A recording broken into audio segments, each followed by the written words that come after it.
திமுக கூட்டணியில் என்னன்னா டிஎம்கே எல்லாரையும் வஞ்சிக்கிறதுக்கு திட்டம் போடுறாங்க. இப்போ தொல் திருமாவளவன் என்னன்னா அவர் 10 தொகுதி கேட்குறாரு. இவங்க என்ன சொல்கிறாங்க 5 இப்போ 6 அப்படின்னு பேசி அதுக்கு ஒத்துக்கவே மாட்டுக்கார்.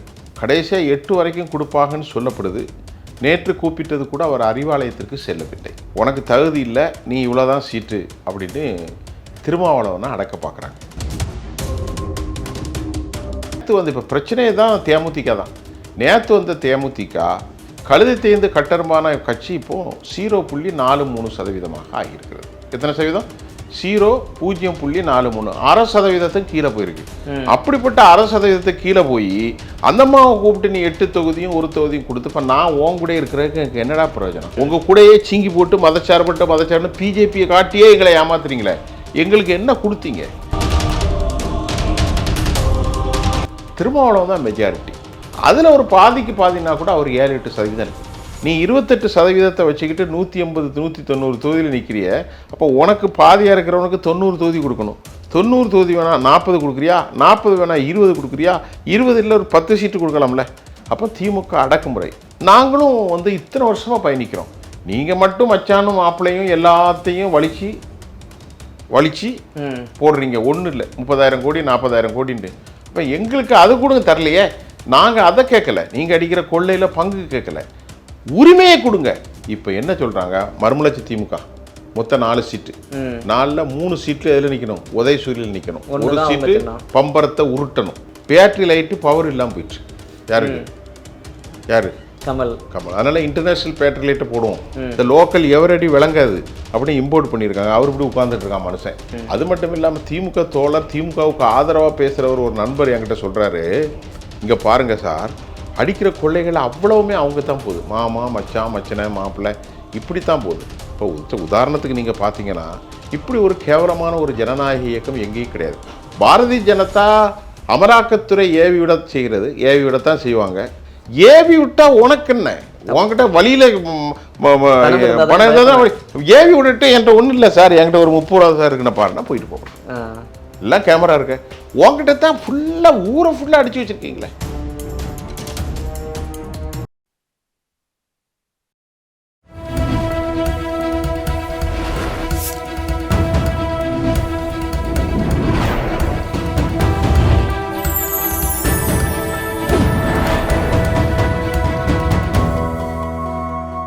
சேனல் 5 தமிழ் நேயர்களுக்கு வணக்கம். இந்த நேர்காணலில் நம்மோடு இணைந்திருப்பவர் அரசியல் விமர்சகர் திரு சுஃபியன் அவர்கள். வாருங்கள், அவரோடு பேசுவோம். சார் வணக்கம். வணக்கம் அரவிந்த்.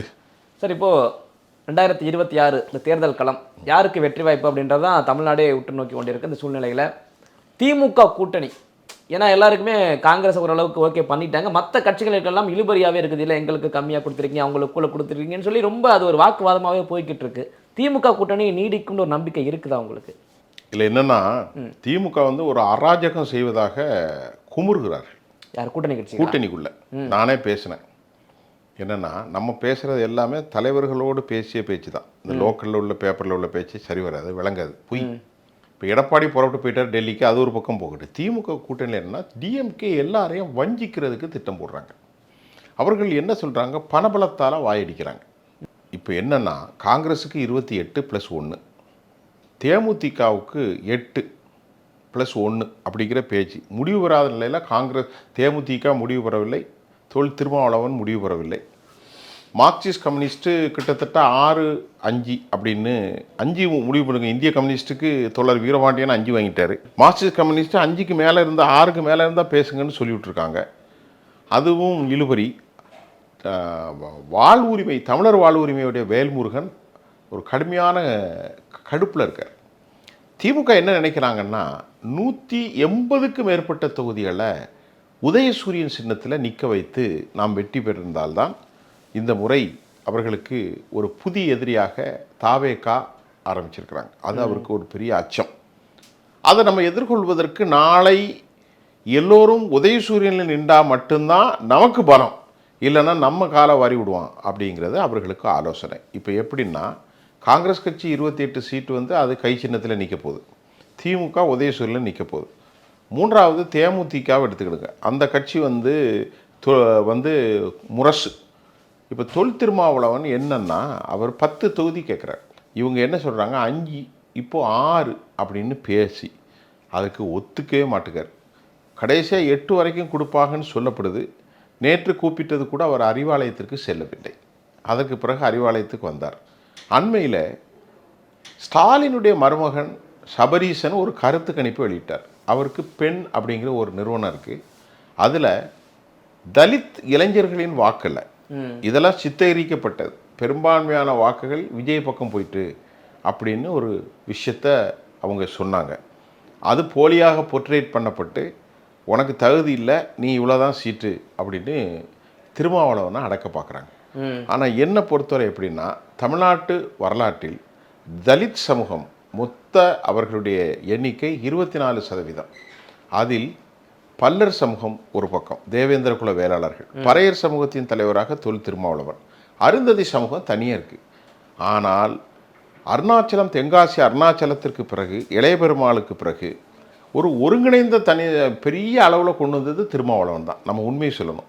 இன்றைக்கி எல்லா கிராமங்களிலும் மாற்று சாதிகளுக்கு வெறுப்பாக பார்க்கப்படுகிறது சிறுத்தைகளை தான் பார்க்குறார்கள். இன்றைக்கு தலித் விரோதவர்கள் மனநிலை எப்படி இருக்குது? சிறுத்தை தான் எல்லாரையும் கட்ட பஞ்சாயத்து பண்ணுறான், சிறுத்தை தான் நம்ம இந்த பொம்பளை பிள்ளைகள்லாம் நம்ம பிள்ளைகளை காதலிக்கிறதுக்கு தூண்டி விடுறான் அப்படின்னு இடைநிலை சாதிகள் மத்தியில் சிறுத்தைகளை பற்றி ஒரு புரிதல் அவர்களுக்குள்ளே இருக்குது. ஆனால் விடுதலை சிறுத்தைகள் என்ன சொல்கிறார்கள்? எங்களுடைய உரிமைக்காக நாங்கள் போராடுகிறோம். அவங்களுடைய கோஷமே அடக்கமறு என்னமோ அடக்கமறு அத்துமீறு. இது வந்து இடைநிலை சாதிகளுக்கெல்லாம் பெரிய டென்ஷன் ஆகுது. என்னடா அவனு இப்படி பண்ணிகிட்டு இருக்கானோல, நம்மக்கிட்ட கை கட்டி நின்ற பயிலெல்லாம் அப்படிங்கிற மாதிரி அவனுக்கு எல்லாருக்கும் ஒரு பயங்கர டென்ஷன்.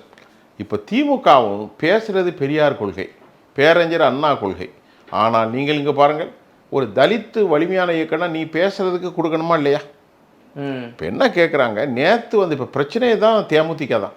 நேற்று வந்த தேமுதிக 2006 6.3%, 2008-09 அவங்க வந்து 8.5%, கடைசியில் கேப்டன் விஜயகாந்த் அம்மா கூட சேர்ந்து 10.29%, 2016 வந்து அவர்கள் மக்கள் நல கூட்டணியில் 6%, அதற்கு பிறகு 1.5%, கழுதை தேய்ந்து கட்டருமான கட்சி இப்போது 0.43% ஆகியிருக்கிறது. எத்தனை சதவீதம்?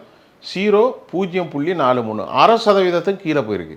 அப்படிப்பட்ட 0.5% கீழே போய் அந்த அம்மாவை கூப்பிட்டு நீ 8 தொகுதியும் 1 தொகுதியும் கொடுத்து இப்போ நான் உன் கூட இருக்கிறதுக்கு எனக்கு என்னடா பிரயோஜனம் அப்படின்னு கேள்வி வருது. அதைத்தான் வாழ்வுரிமை கட்சியினுடைய வேல்முருகன் கேட்குறார், அதைத்தான் தொல் திருமாவளவன் கேட்குறார்.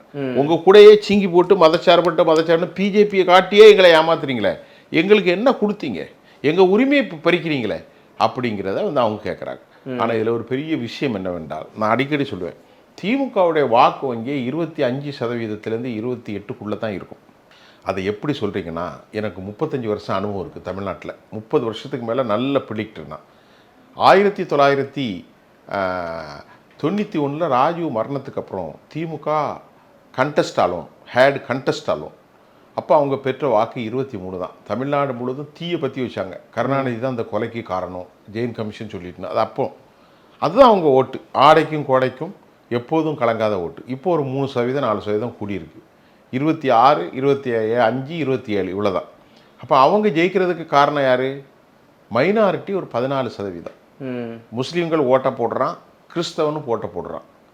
அப்புறம் அவனுக்கு அது ஒரு லாபம். ரெண்டாவது தொல் திருமாவளவனுடைய தலித் வாக்குகள் குறைஞ்சபட்சம் 7%-லேருந்து 8% வரைக்கும் திருமாவளவனுக்கு ஆதரவாகவே உள்ளது. நான் நல்லா கவனிச்சுக்கிடுங்க. திருமாவளவன் மொத்தம் 15% பறையர் சமூகம் இருக்கிறார்கள்.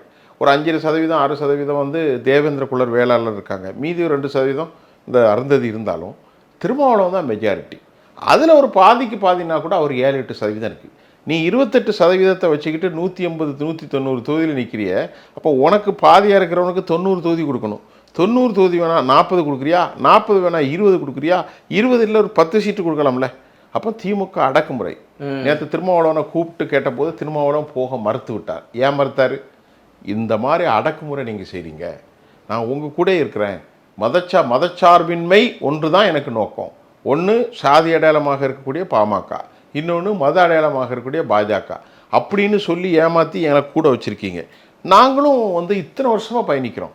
நீங்கள் மட்டும் மச்சானும் மாப்பிள்ளையும் எல்லாத்தையும் வலிச்சு போடுறீங்க. ஒன்றும் இல்லை 30,000 கோடி 40,000 கோடின்னு. அப்போ எங்களுக்கு அது கூட தரலையே. நாங்கள் அதை கேட்கல, நீங்கள் அடிக்கிற கொள்ளையில் பங்கு கேட்கல, உரிமையை கொடுங்க அப்படின்னு கேட்டால் அதையும் கொடுக்க திமுக மறுக்கிறது. திமுக அடுத்த யுக்தி என்ன, சபரீஷனுடைய யுக்தி, இருக்கிற பணத்தில் கட்சிக்குன்னு கொஞ்சம் வச்சுக்கிடுங்க அப்படின்னு வாயை அடிக்கிறதுக்கு திட்டம் போடுறாங்க. பணத்தை வச்சு அதான் உண்மையான திட்டம். இப்போ என்ன சொல்கிறாங்கன்னா, காங்கிரஸ் தனித்து நிற்குது, 3 கட்சி சொந்த சின்னத்தில் நிற்குது, காங்கிரஸ் கட்சி தனித்து நிற்குது, இந்திய யூனியன் முஸ்லீம் லீக்கு ஏணி சின்னத்தில் நிற்குது, அது ஒரு தேசிய பார்ட்டி. அது இந்திய யூனியன் முஸ்லீம் லீக்கு கிடையாது, அது இது நம்ம திமுகவுடைய ஒரு முஸ்லீம் பிரிவு. பேரளவுக்கு அது இந்திய யூனியன் முஸ்லீம் லீக் இருக்காங்க, அது திமுகவுடைய முஸ்லீம் பிரிவு. அது அவங்க எப்போவுமே ஸ்டாலின் கிட்ட தான் இருப்பாங்க. அவங்களுக்கு 2 சீட்டை கொடுத்துட்டாங்க. இவங்க 2, இது ஏணியில் நிற்குது, இது இதில் நிற்குது. முரசு எதில் நிற்குது, முரசு இதில் தேமுதிக. இப்போ என்ன சொல்கிறாங்க, மறுமலர்ச்சி திமுக மொத்தம் 4 சீட்டு, 4ல் 3 சீட்டில் எதில் நிற்கணும், உதயசூரியனில் நிற்கணும். ஒரு சீட்டு பம்பரத்தை உருட்டணும். பேட்டரி லைட்டு பவர் இல்லாமல் போயிட்டு யாரு கமல். அதனால் இன்டர்நேஷ்னல் பேட்டரி லைட்டை போடுவோம், இந்த லோக்கல் எவரடி விளங்காது அப்படின்னு இம்போர்ட் பண்ணியிருக்காங்க. அவர் இப்படி உட்காந்துட்டு இருக்கான் மனுஷன். ஐயா 3 சீட்டு தான் உனக்கு, வேற ஒன்றும் கிடையாது, மக்கள் நீதி மையெல்லாம் இப்போ அலைகிடந்து போகுது அப்படின்னு அவர் வச்சுருக்கான். அவன் முடிச்சுக்கிட்டு இருக்காப்புல.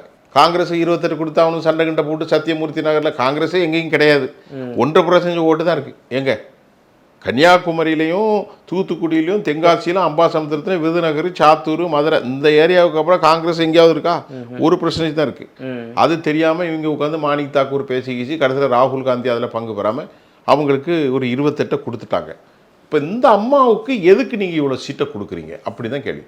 அந்த அம்மாவுக்கு ஒன்றும் இல்லை, 1% இல்லை, 1% இருந்தாலும் பரவாயில்ல, 1% கீழே 0.4% இருக்கக்கூடிய அந்த அம்மாவுக்கு நீங்கள் இவ்வளோ டிக்கெட்டை கொடுத்து நாங்களாம் இழிச்ச வாயனா அப்படின்னு கேட்குறாரு. இதுதான் இன்றைக்கி அங்கே உள்ள பெரிய இழுபறி போராட்டம்.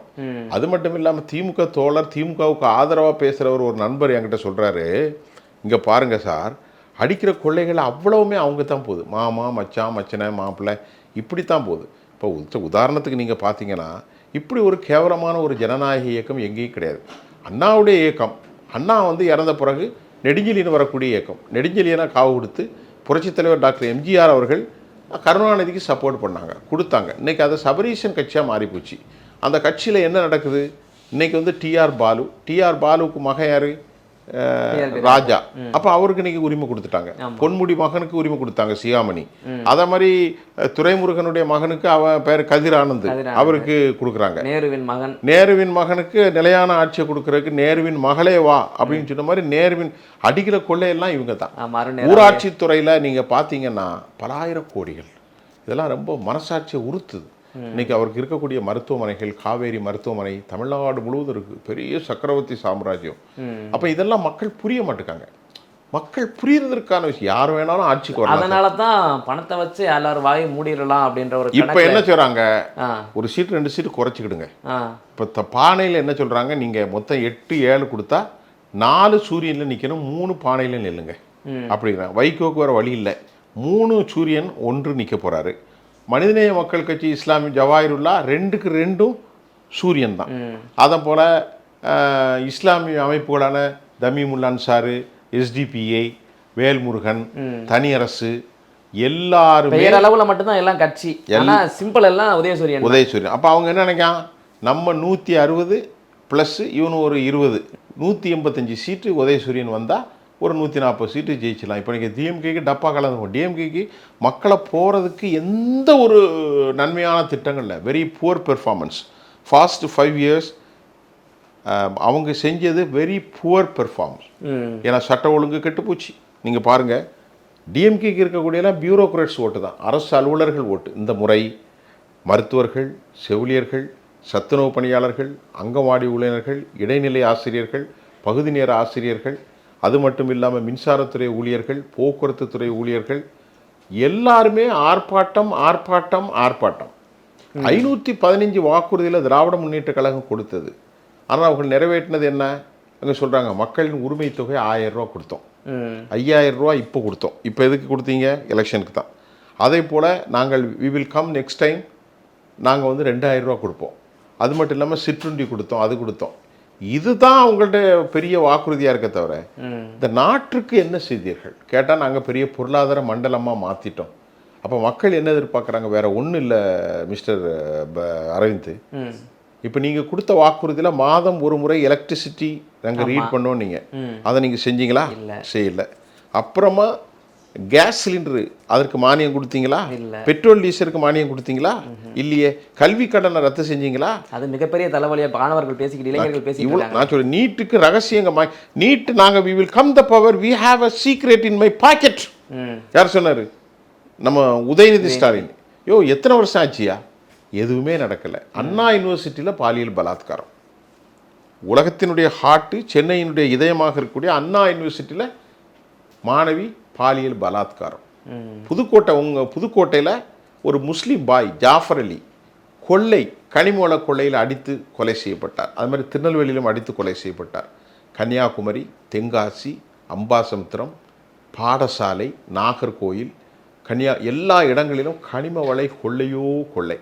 மலைகள் காணாமல் போய்கொண்டிருக்கிறது. இதையெல்லாம் எங்கு பங்கு போகிறது? டாஸ்மாக் வழக்கில் ஏராளமான பிரச்சனை.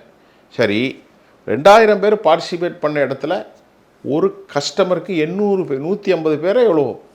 ஒரு டிஎன்பிசி எக்ஸாமுக்கு வந்த மக்களுக்கு அவர்களுக்கு 35 - 40 லட்ச ரூபா கமிஷன் வாங்கியிருக்கிற நேரு, அது நேருடைய தம்பி அவருடைய ரியல் எஸ்டேட் கம்பெனியை என்ஃபோர்ஸ்மெண்ட் டைரக்டர், மத்திய என்ஃபோர்ஸ்மெண்ட் டைரக்டர் செக் பண்ணும்போது உள்ளே போய் பார்த்தா இவனுடைய லஞ்ச பணம் கதைக்கு வந்துட்டு 2000 கோடி. அதுக்காக எந்த நடவடிக்கையும் இல்லை.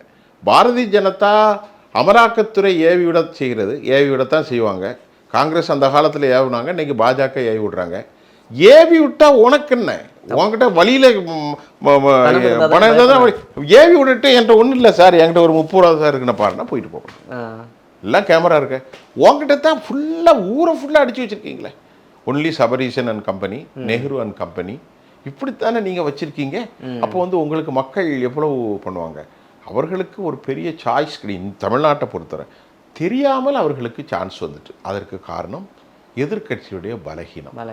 மிகப்பெரிய பலகீனம். பலகீனம் என்றால் சாதாரணமாக அந்த பலகீனம்னால தான் இப்போ கூட்டணி கட்சிகளுமே வெளியே போக முடியாத சூழ்நிலையில் இங்கே தான் இருந்தால் இப்போ இவர்களுக்கு பாஜக பாமகவை காட்டி திருமாவளவனை உள்ள பிடிச்சி வச்சுருக்காங்க. புரியுதா உங்களுக்கு? காங்கிரஸ் கட்சிக்கு வழி கிடையாது. முஸ்லீம் அமைப்புகளுக்கு இதையே காட்டி உள்ள படுத்திருக்கான். இடதுசாரிகள் மார்க்சிஸ்ட் கம்யூனிஸ்ட்டுக்கு, இந்திய கம்யூனிஸ்ட்டுக்கும் வழி கிடையாது. அப்புறம் எல்லாரும் ஒத்தருவா கட்சி, தமிமுல்லா அன்சாரு, எஸ்டிபிஏ, வேல்முருகன், அப்புறமா வேற என்னது இந்த புது புது கட்சியெல்லாம், கருணாசு, புலிக்கொடியே நம்ம ஏதோ ஒரு கட்சி இருக்கு, அந்த கட்சி. இதுக்கு எல்லாத்துக்கும் ஒவ்வொன்றை கொடுத்து உள்ளே வச்சுருக்காங்க. இப்போ ஃபைனலாக எனக்கு கிடைச்ச ரிசல்ட்டு முரண்பட்டிருக்கிறார். யார்? திருமாவளவன். அவர் போகிறதுக்கு விருப்பம் இல்லை. ஆனால் அவரை பொறுத்தவரை எப்படி இருக்குன்னா, அன்றைக்கி நம்ம கூட வலைதளங்களில் இந்த விஷயத்தை பேசும்போது நீங்கள் பாருங்கள், கமெண்ட்ஸில் கரெக்டாக பேசுகிறீங்கன்னு தான் மக்கள் சொல்லுவாங்க. நம்மளை யாரும் திட்ட மாட்டாங்க. ஏன்னு கேட்டிங்கன்னா, சமநிலை அந்தஸ்து இருக்க வேண்டும். எல்லாவற்றையும் நான் இருப்பேன், எனது பேரனும் எனது பேத்தியும். இன்றைக்கி 600 கோடி ரூபாயில் படம் எடுக்க போகிறீங்க. ரஜினிகாந்தையும் யாரையும் போட்டு, ரஜினிகாந்த் இந்த கம்பெனி குழு யார்? ரஜினிகாந்த் ஒன்று, கமலஹாசன் ஒன்று, அப்புறமா லோகேஷ் கனகராஜா, நெல்சனா, சரி நெல்சன், அப்புறமா அனிருத், இவங்கெல்லாம் போட்டு 600 கோடிக்கு படம். யார் அப்போ விட்டு துட்டு? நான் கேட்குறதுக்கு பதில் சொல்லுங்கள். கஞ்சிக்கு வழி இல்லாமல் கும்பி கொதிக்கின்ற தமிழ்நாட்டில் பேரறிஞர் அண்ணா 1949 பேசினார். தம்பி, பண்ட பராதசிகளாக வளர்ந்து கொண்டிருக்கும் தமிழ்நாட்டில் ஜமீன்தார்களுடைய ஆட்சியை வகிப்பதற்கு ஆதரிப்பீர் உதயசூரியன். இன்றைக்கி உலக பணக்காரர்களாக மாறி இருக்கிறார்கள். மைனாரிட்டிகளை வச்சு, பாஜக வச்சு ஏமாற்றி நாங்கள் வந்தால் ப்ரொடெக்ட்டுங்கிறாங்க. ஏன் நீ என்ன ப்ரொடெக்ட்டு? நீ 1997 பண்டார பரதேசின்னு சொல்லிவிட்டு வாஜ்பாய் கூட கூட்டு சேர்ந்தீங்க. எதுக்கு கூட்டு சேர்ந்தீங்க? உங்கள் மருமக முரசொலி மாறனுக்கு நல்ல பதவி கொடுத்தீங்க. அதனால் அவர் மத்திய தொழில்துறை அமைச்சராக இருந்தார். அதுக்கப்புறம் ராகுல், அவர் பேர் வாஜ்பாய் ஐயா நல்ல மனுஷனானார். குஜராத்தின் பிரச்சனைகள் நடக்கிற போது அதர் ஸ்டேட்டுக்குள்ள பிரச்சனைன்னு தவிர்த்தீங்க. இப்படித்தான் உங்கள் நாட்பாடு. இன்றைக்கி தமிழ்நாட்டு மக்கள் புரிந்து கொள்கிறார்கள். ஆனால் நாட்டின் ஒரு பெரிய துரதிர்ஷ்டத்தை சொல்லட்டா உங்கள்கிட்ட. நான் பார்த்த அளவில் திமுக எதிர்ப்பு மனநிலை தான் எல்லார் பக்கத்துலையும் இருக்குது. ஆனால் இப்போது என்னென்னா, அது ஒரு தரித்திரம், ஒரு சாபக்கேடு. எலெக்ஷன் வரும்போது எல்லாத்தையும் நம்ம ஓட்டாளர் தமிழை மறந்துட்டு என்ன சொல்கிறான்னா, இந்த கட்சி 2000 தருது, அவன் 2500 தரானா, அவன் இப்படி பேச ஆரம்பிச்சிடுறாங்க.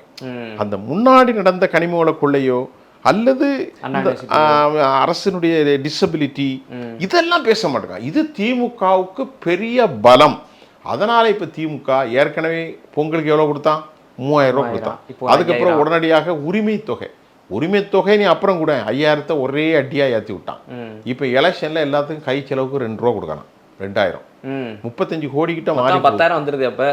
அப்போ மக்கள் என்ன பார்க்கலாம், எவெல்லாம் தரான் நமக்கு ஓட்டை போட அப்படி போட. இந்த மாதிரி எல்லா அரசியல் கட்சியுமே புரண்டு போகிறது. இது ஜனநாயகத்துக்கு ஆபத்தான போக்கு, குடும்ப அரசியல் ஆபத்தான போக்கு, அரச பணத்தை காவு கொள்வது, அரச பணத்தை கஜானாவிலிருந்து திருடுவது, கள்ளக்கணக்கு எழுதுவது ஆபத்தான போக்கு. திமுகவுடைய தலைமை மட்டும் வாரிசல்ல, அனைவரும் வாரிசு. நீங்கள் நானும் சொன்னோமே, துரைமுருகன்லேருந்து பொன்முடியிலேருந்து அவ்வளோ பேரும் ஏன் நம்ம சபாநாயகர் இருக்கார், அவர் பேர் என்னது, அப்பாவு, அவருடைய பையனும் கூட வரப்போகிறார். இப்போ அவர் கேட்டுக்கிட்டு இருக்காரு, ஐயா எவனையாவது சபாநாயகரை தூக்கி வச்சுட்டு எனக்கு ஒரு மந்திரி பதவி கொடுத்து. அநேகமாக இந்த முறை திமுக ஜெயிச்சுதுன்னு வச்சுக்கிடுங்களேன், அப்போ ஓபிஎஸ் தூக்கி அங்கே வச்சுருவான். ஏன்னா அவர் பேச வேண்டியதில்லை. அப்புறம் அப்பாவுக்கு அங்கே கொண்டு கொடுத்துருவான், ராமநாதபுரத்தில் நல்ல ராதாபுரத்தில் அடிச்சுக்கொண்டு. இப்படி ஒரு மோசமான அரசியல் கலைச்சூழல் இருக்கிற போது இப்போ என்னன்னா, இந்த bribe is a part of democracy அப்படிங்கிற ஒரு நிலைக்கு மக்கள் வந்துட்டார்கள். ஊழலா, கருப்பட்டி பானைக்குள் கைவிட்டால் நக்கித்தான் ஆக வேண்டும், அந்த மாதிரி ஆகிப்போச்சு. அப்படித்தானே? தவறான வார்த்தை இல்லை. கருப்பட்டி பானைக்குள் கையை விடுபவன் நக்கித்தான் ஆக வேண்டும். ஒருவன் அரசியலில் இருந்தால் சுவாகா செய்து போட்டுத்தான் ஆக வேண்டும். இப்படி எழுதப்படாத விதியா போச்சு அது. இது ரொம்ப வருத்தம். நான் ஒரு பொலிட்டிக்கல் வியூவர்ஸ், தமிழ்நாடு மட்டுமல்ல தேசிய அரசியலையும் பார்த்து கொண்டிருக்கிறேன். எல்லாவற்றுக்கும் எந்த கட்சியும் எனக்கு இல்லை, நிதானமாக நடுநிலையோடு சொல்கிறேன். இதுதான் என்னுடைய கருத்து. ஓகே சார், என்னுடைய பல்வேறு கேள்விகளுக்கு நேரத்தை ஒதுக்கி பதில் தமைக்கு ரொம்ப நன்றி. தொடர்ந்து பேசுவோம். நன்றி அரவிந்த் சார்.